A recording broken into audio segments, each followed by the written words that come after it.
Hey, what's going on, everybody? This is Todd Bowen from SittingPosture.com. Welcome to today's video, Computer Posture Mistakes and Fixes, episode 21.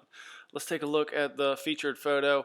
Kind of hard to tell this guy's desk setup. It's not a great angle, but you can tell that his laptop is at an angle, which obviously I'm not a big fan of. I've mentioned that on many videos before. I like to stay as symmetrical as possible with my posture when it comes to right versus left, left versus right. Turning your head or your upper body or your arms at just the slightest angle and holding it there for long periods of time at a computer. It contracts muscles on one side of the body, shortens it. On the other side, it overextends it. So it creates a lot of muscle confusion there, whether it's the neck, the torso, abdomen, back muscles, whatever it is. So not a big fan of the computer being turned here. I'd definitely try to line that thing up straight. I would get an external keyboard and an external mouse so he doesn't have to reach as far forward. And he can push this laptop up a little bit, and obviously an extended monitor would do him a lot of good here. He wouldn't have to look down at a 45-degree angle to see the top of his screen. If he extends his monitor, he can look straight across eye level to see the top of his monitor, and that only takes a $20 HDMI cable to hook up. No software, nothing like that. Just plug it in and it automatically extends his monitor. Next picture, a lot going on here. He's got a decent sized monitor at a decent height, but his eyes are way too low. So what I would do is sit back so that his eyes are even with the top of the screen. He would also have a neutral spine. I would also give him a neutral spine. I know it's hard to stay in that position, especially in a stressful job. But you can see how his elbows are flared out here. Probably because his chair is too low, so I would raise this chair up a couple inches. And that would also bring his elbows in toward his rib cage, which is much more healthier. If you have to flare your elbows out like this, even with his forearms resting on the desk, if you have to flare your elbows out away from your rib cage, it's activating a lot of muscles up here, and holding those muscles for long periods of time could be a very bad thing, speaking from experience. So I would sit back and I would get rid of this big bulky keyboard because he has to engage his wrists in order to lift his hands onto the keyboard. That's what caused a lot of carpal tunnel syndrome and wrist pain for me. As soon as I started using a flat, slim, low profile keyboard, one of the newer technology keyboards, it allowed me to relax my wrists and type with my hands pretty much flat on the table, even with my forearms. You can see he's also got the big bulky mouse here too. They do make mice for low profile, slimmer model.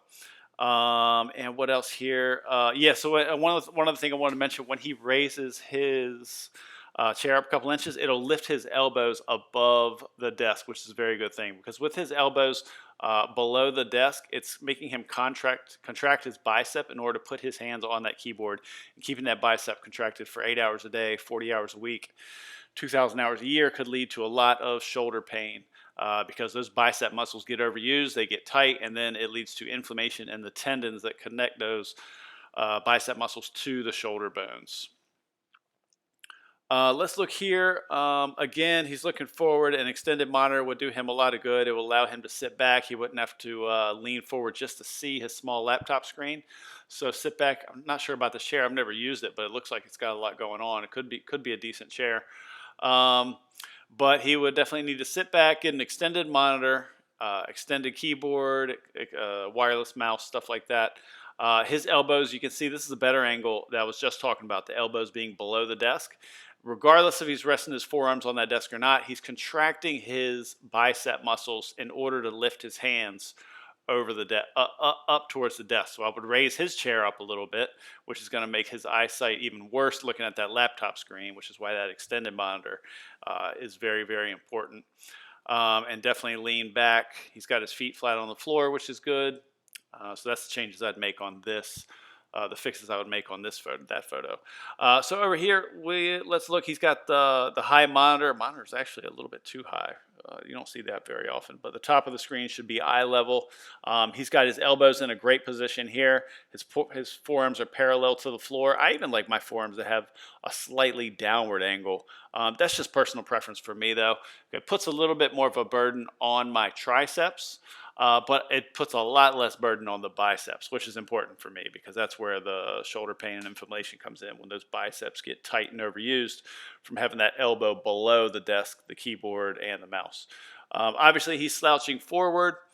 I would definitely move his chair in a little bit, lean back a little bit, take advantage of this back support. Obviously, this back support is not perfect, and no back support really is. I haven't seen one yet, but we should take advantage of it. We shouldn't lean back on it 100%, but take at least 50% of our torso's weight off of us and put it on that back support. One final thing to note here that I don't like is one of these feet is flat on the floor, the other one is not. I used to sit with both of my feet like this, tucked underneath the chair. He's kind of on his toes and his heels are up in the air. What that does, it causes the hamstring to contract.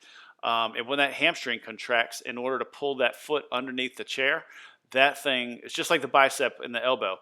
That thing stays contracted all day long, and it's even if it's just the lightest contraction, when you do it for 8 hours a day and 40 hours a week, it adds up quickly, causes a lot of confusion.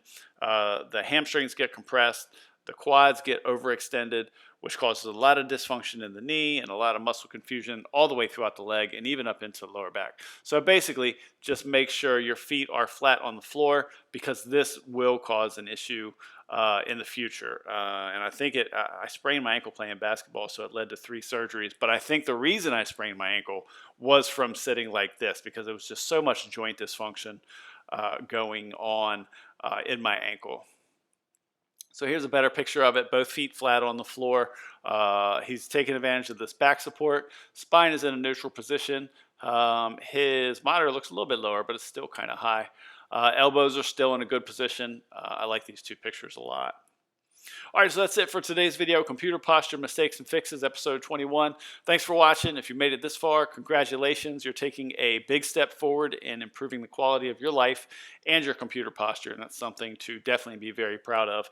If you want to keep up with my info, the easiest way to do that is sign up for my email newsletter, sittingposture.com/newsletter. My newsletter is called Computer Posture Weekly.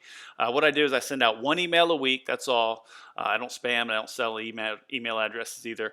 Just 1 email a week on Fridays, and that email will include all the content I created that week. 1 article for my website and 2 links to my YouTube videos that I posted for that week. So sittingposture.com/newsletter is how you sign up for Computer Posture Weekly, and you can unsubscribe at any time just by clicking one button at the bottom of any of the emails.